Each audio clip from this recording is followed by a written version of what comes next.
네, 에스겔서에는 에스겔의 환상을 많이 묘사하고 있습니다. 처음 1장부터 바로 이 내생물에 의해서 하나님의 어떤 마치 그 내생물이 하나님의 보좌를 이렇게 짊어지는 마차꾼 같이 그발강가 바벨론의 포로로 끌려갔던 그 메소포타미아라고 하는 티그리스와 유브라데스 강 그 가운데를 메소포타미아라고 그렇게 얘기하는데, 거기에 있는 한 강의 이름을 그발강이라고 그렇게 얘기합니다. 그발이라는 뜻은 넓다, 크다 이런 뜻을 갖고 있어요. 그러니까 아주 큰 강, 우리로 말하자면 한강도 크다는 뜻을 갖고 있잖아요. 넓다라는 뜻을. 그런 강, 그러니까 아마 그 강가에서 하나님의 환상을 봤어요. 근데 하나님이 예루살렘의 성전에 계셔야 되는데 저 북쪽에서부터 막 불이 번쩍번쩍 하면서 단쇠같이 빨간 어떤 막 노란 어떤 그런 막 그 신성함 속에, 거룩함 속에서 그발강가에 나타나신 것을 보았습니다. 그리고 이제 지금 이야기의 이렇게 흐름을 봤을 때 왜 하나님께서 이곳에 오셨는가 이렇게 봤을 때 이 영이 그를 이끌고 예루살렘을 다 보여줬더니 예루살렘 성전 곳곳에 우상을 숭배하고 있는, 몰래 숨어서 우상을 숭배하고 있는 숨은 죄악상들을 보여줘요. 그리고 지금 오늘 이 말씀에서 말하고자 하는 것은 이제 하나님께서 이 성전과 예루살렘에 하나님의 심판의 불을 내릴 것이고, 이제 하나님은 거기 그 예루살렘 성전에 계시던 하나님께서 거기에서 나와서 이제 그 마차에 오르는 것 같은, 그러니까 하나님의 그 영광이 예루살렘 성전에서 나와서 그 입구인 동쪽 문은 입구를 말하는 거예요. 그 위에 올라 하나님의 영광이 그 그룹들이라고 하는 하나님을 수호하는 어떤 천사, 네 천사에 의해서 그들이 짊어진 마차 위에 보좌에 앉으셔서 이제 그분이 그 성전에서 나와 그 영광이 하늘로 올라가는 것을 묘사하고 있습니다. 일단 우리가 이 그룹이라는 말, 그리고 또 스랍이라는 말도 들어봤을 거예요. 이사야서에서는 이사야서 6장에서 성전에서 하나님의 임재를 봤을 때 그 찬양 노래했던, 거룩하다 거룩하다라고 노래했던 그 존재에 대해서는 스랍이라고 묘사를 합니다. 그리고 지금 여기서 에스겔이 본 이 하나님을 모시고 다니는 이 네 생물, 그것을 그룹이라고 얘기를 해요. 그럼 그룹이라는 말이 성경에 어디에 또 나오느냐? 창세기 3장에 나와요. 왜냐하면 생명나무를 두르고는 검을 두루 돌게 하고 불칼을 돌게 하고 거기에서 그 생명나무를 지키게 하는 그 천사도 그룹이라고 그렇게 얘기를 합니다. 그래서 그룹이라고 말했을 때는 뭐 영어로는 케라빔, 또 스랍이라고 해서 세라빔 뭐 이렇게 얘기합니다. 그러니까 막 그런 용어들을 이용해서 요즘 상품에도 갖다 붙이는 경우도 있고 그렇습니다. 근데 그룹은 하나님을 모시고 다니는 어떤 수호천사, 지금으로 말하자면 수행원, 보디가드 같은 그런 역할을 말하고, 스랍이라고 했을 때는 그분의 거룩함을 이렇게 찬양하는, 요한계시록에도 네 생물이 나타나요. 에스겔에서 말하는 이 네 생물에 대한 묘사가 나오고, 그 다음에 거기서도 이 찬양을 하는 모습들이 나타나죠. 그랬을 때 이 스랍이라고 하는 존재들은 하나님 곁에서 하나님의 거룩함을 찬양하는 그런 걸로 얘기합니다. 그러니까 이런 것들이 이제 예언자들이 본 환상 속에, 환상이라는 것은 이제 뭐 실제라기보다는 상징적인 의미를 담은, 상징적인 의미가 더 강한 메시지를 갖고 있죠. 그래서 이런 모든 이야기들, 뭐 남보석, 황옥, 구름, 그룹, 스랍, 이런 모든 것들에 대한 환상적인 묘사가 하나님의 존재에 대한 거룩함과 위엄과 권능과 그분의 임재에 대한 묘사예요. 그래서 구름이라는 말도 그 하나님의 신비를 나타내면서 하나님의 임재를 상징하는 거죠. 모세가 성막을 만들어서 쳤을 때에도 그 구름이 빽빽히 임했다라고 말하고, 시내산에서 하나님의 강림이 있을 때에도 구름이 빽빽하게 임했다라는 걸 볼 수가 있습니다. 이런 모든 것들이 하나님 임재에 대한 체험이고 또 묘사라는 걸 알 수 있죠. 그러니까 우리도 정말 하나님을 섬길 때 우리가 하나님을 섬기는 눈에 보이지 않고, 그런다고 해서 우리가 하나님의 임재를 느끼지 않는다면 그 하나님을 제대로 섬기기 어렵지 않습니까? 그러니까 우리도 온 우주 만물을 창조하신 그 하나님에 대한 우리가 영적인 감각과 영적인 눈을 통해서 하나님의 거룩함을 볼 수 있고 느낄 수 있고 경험할 수 있어야 되겠고, 하나님의 임재의 그 권능을 느낄 수 있어야 됩니다. 그래서 뭐 하나님의 강력한 임재, 이제 저 미국에 있는 토미 테니 같은 사람의 간증집을 책을 보면 하나님의 임재가 얼마나 강력하게 임했는지, 막 강력한 하나님의 임재가 탁 오는데 본인이 강대상에서 뒤로 나가 떨어졌어요. 그리고 강대상이 쪼개졌다고 얘기를 해요. 그리고 예배당에 들어오는 사람들이 뭔가 모르는 강력한 하나님의 임재를 느꼈다고 그렇게 얘기해요.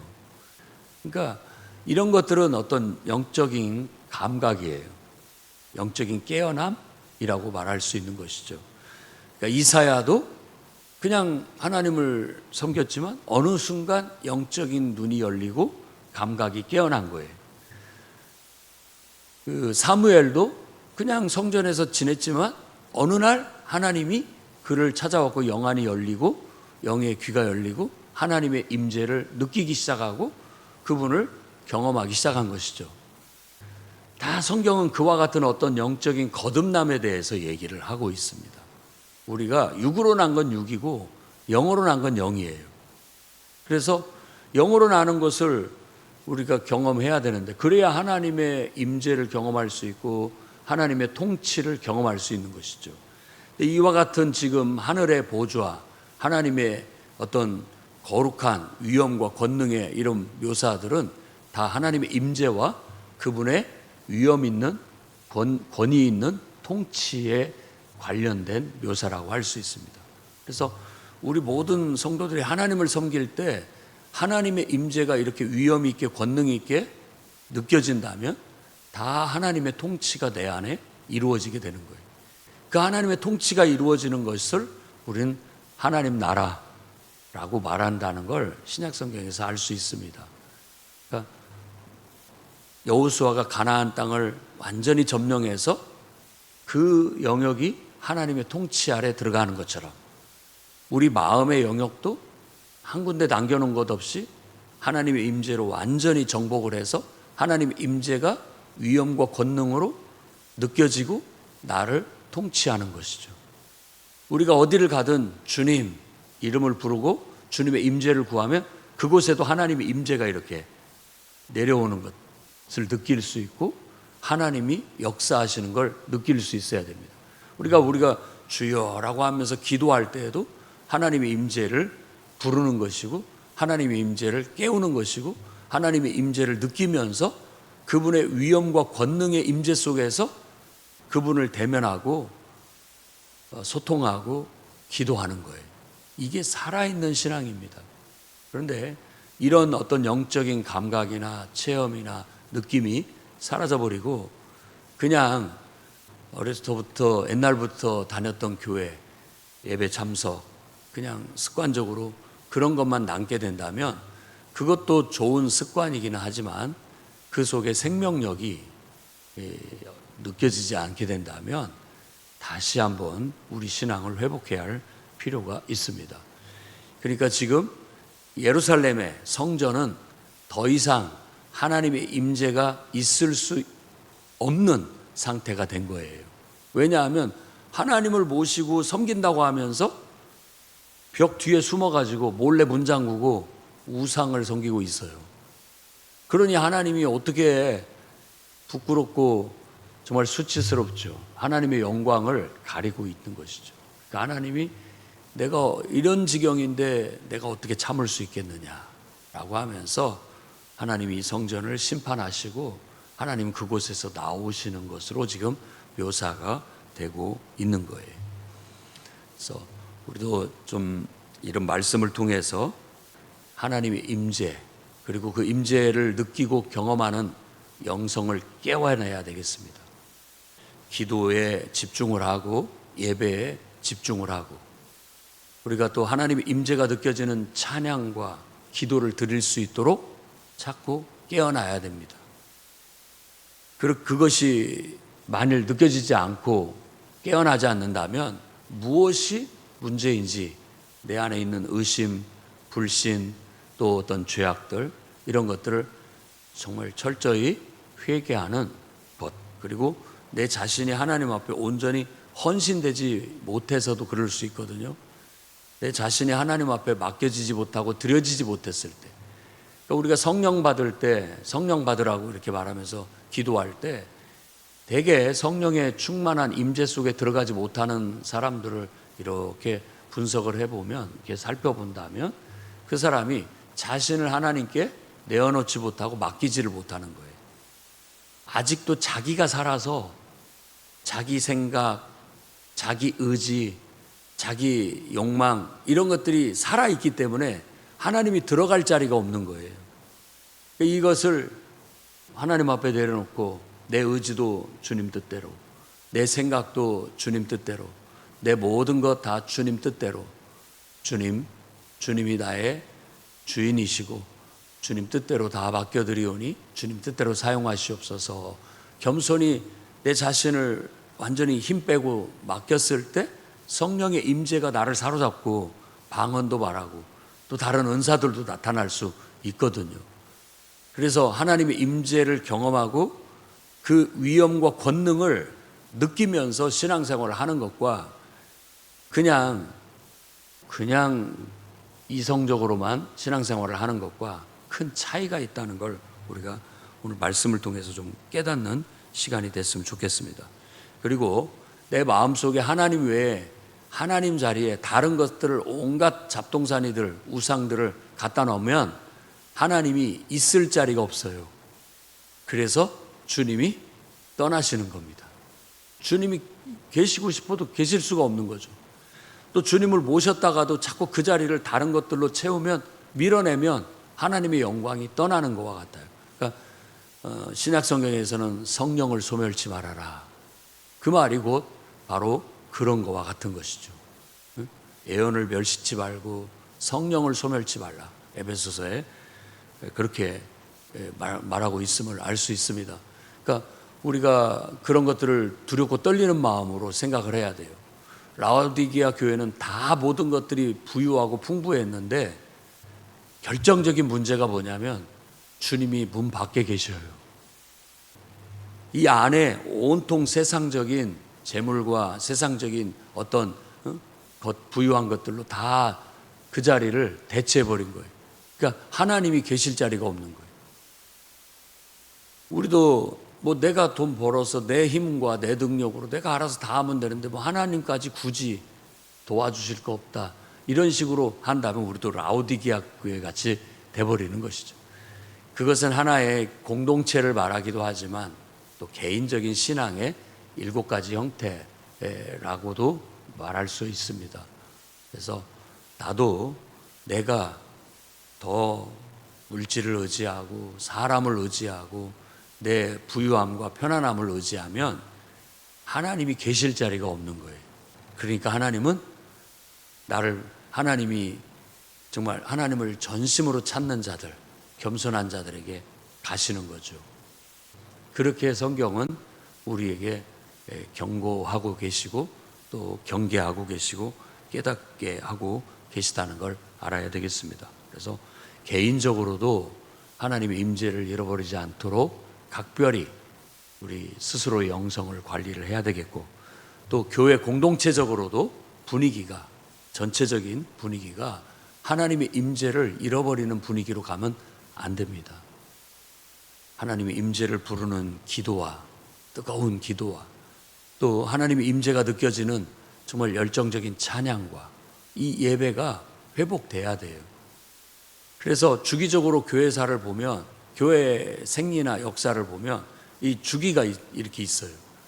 영적으로 다운될 때가 있고, 다시 또 회복될 때가 있고, 또 다운될 때가 있고, 그렇습니다. 그러니까 민감하게 영적으로 깨어있는 사람들은 분별을 해야 되겠고, 그것이 너무 밑으로 떨어지지 않고 약간의 굴곡은 있으나 기준 이하로 내려가지 않도록 영성을 관리해야 됩니다. 교회가 기도하지 않는다면 영성을 잃어버리게 되고 하나님의 영광이 떠날 수 있습니다. 하나님의 성령의 충만함과 임재가 없으면 그건 모양만 그리스도인이지 그리스도인으로서의 생명력은 나타나지 않는 그런 상태로 떨어질 수가 있습니다. 마지막 때 성경은 우리에게 경고하는데 깨어 있어라. 자다가 이제 깰 때가 됐다. 곧 주님 오신다. 라고 우리에게 경각심을 불러일으키고 있습니다. 오늘 이 말씀을 통해서도 이스라엘 백성이 결국 그들이 하나님을 모시고 섬겼지만 그 자리에 온갖 세상 것들과 우상을 갖다가 몰래 숨겨놓으니까 하나님이 결국 버리고 떠나갔고, 결국 그 하나님의 제단에서 지금은 네 그룹의 바퀴 사이에서 불을 가져다가 이 세마포 옷 입은, 그러니까 먹으로, 서기관의 먹으로 신실한 예루살렘의 신실한 성도들에게 머리에 인을 쳤던 그가 이제 그 제단에서 불을 가져다가 이 예루살렘에 또 성읍에 쏟는 그런 걸로 나타납니다. 요한계시록도 똑같은 맥락에서 말하고 있어요. 그래서 요한계시록 8장 보면은 그때도 금향로, 천사가 와서 금향로를 받아가지고 올라가는데 그 향로에 향이 가득한데 그 향은 성도들의 기도다라고 말합니다. 성도들의 기도를 가지고 하늘로 올라가서 하나님 앞에 그 향을 드려요. 그리고 난 다음에 그 천사에게 하나님은 거기다 불을 담아다가 제단에서 불을 담아다가 땅에다 쏟는 그런 재앙이 나타나게 되는 거예요. 그게 6째 인을 뗀 후에 일어난 일들로 묘사하고 있습니다. 그리고 난 다음에 이 7 나팔이 따라락 나타나는 거예요. 또 심판을 위한. 그러니까 성도들의 기도는 지금도 우리가 영적인 어떤 세계를 묘사한다면 하나님의 심부름꾼인 천사가 여러분들의 기도를 금향로에 담아가지고 하늘로 올라가는 거예요. 그리고 하나님께 응답을 받아서 그걸 받아가지고 우리에게 부어주는 거예요. 그걸 어떤 영적인 세계의 환상적인 묘사죠. 그러니까 우리도 그런 마음을 갖고 기도를 하면 되겠습니다. 정말 우리의 기도와 찬양이 하나님이 천사들을 통해서 받아 하늘로 올라가시게 되고 그 응답이 하나님의 보좌 밑에 하나님의 임재를 통해서 하나님의 능력이 나타나서 하나님은 벌하실 자를 벌하시고 복을 내리실 자에게 복을 내려주신다라는 걸 알았으면 좋겠습니다. 그리고 이 네 생물의 네 얼굴의 묘사에 좀 더 여러분들이 말씀을 자세히 관찰하고 묵상을 해보면 에스겔 1장에서 말하는 네 얼굴, 그리고 또 지금 여기에 10장에서 말하는 네 얼굴이 다 똑같은데 하나만 묘사가 다릅니다.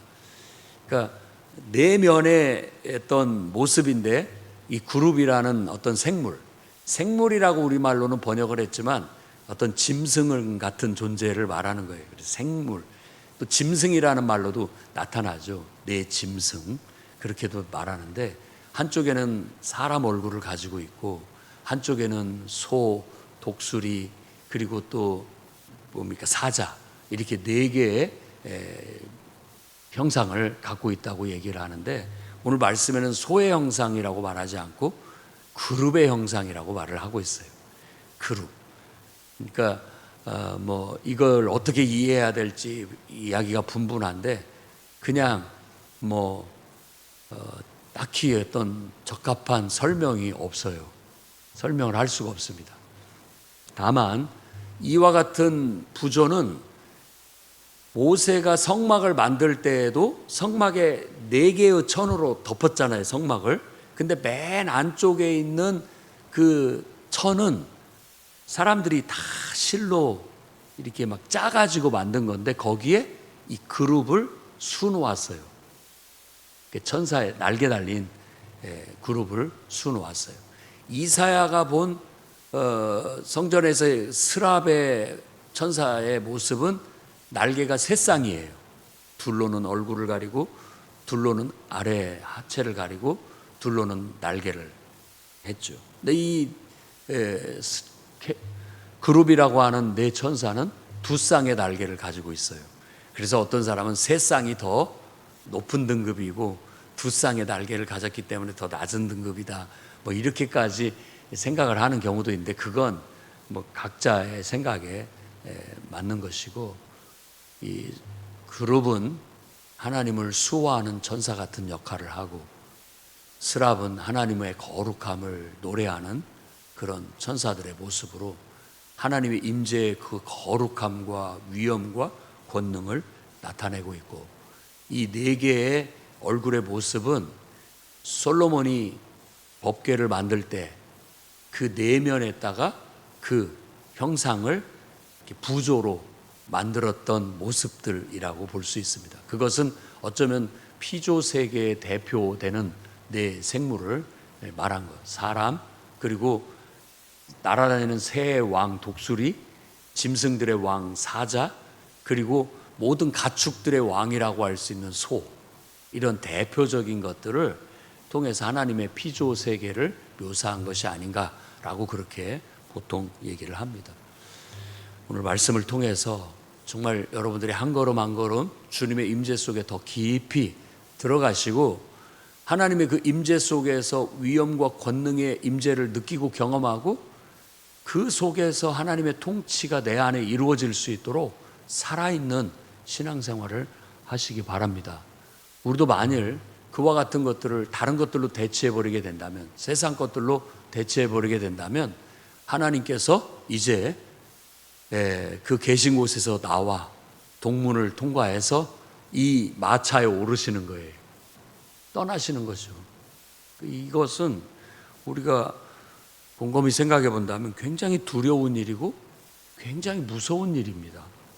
그래서 하나님의 임재가 우리 안에 사라지는 거, 우리가 성령을 소멸하는 거, 영적인 감각이 무뎌지고 은혜를 떨어뜨리는 거, 이것만큼 우리에게 정말 원수가 없고 가장 무서운 일이고 가장 금해야 될 일이라는 걸 다시 한번 깨닫고 경각심을 가지고 여러분들이 은혜를 지속시켜 나가고 여러분들이 돌보는 공동체가, 또 우리 교회가 그런 은혜를 잃어버리지 않도록, 하나님의 임재를 잃어버리지 않도록 함께 협력해서 힘을 쓰고 서로서로 격려해 주는 그런 삶을 살아가시기를 주의 이름으로 축원합니다.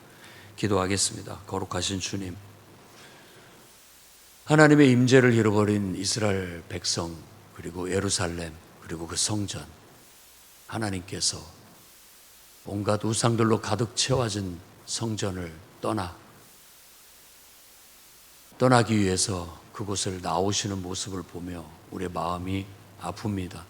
주님, 반면교사로 삼아 우리 또한 하나님의 임재를 품고 하나님의 살아계신 그 임재와 권능과 위엄 속에서 하나님을 경험하며 살아있는 믿음 생활을 해나갈 수 있도록 인도해 주시고, 행여라도 우리가 하나님의 임재를 잃어버리고 성령을 소멸하고 은혜를 잃어버릴까 염려가 되오니 주여, 우리 살아평생에 그런 일이 없도록 붙잡아 주시옵소서. 깨어 기도하며 또 찬양하며 예배하며 하나님의 임재를 늘 소중히 여기고 마치 불을 꺼뜨리지 않을 것처럼 하나님의 임재를 지켜 나아갈 수 있도록 붙잡아 주시옵소서. 예수님 이름으로 기도드립니다.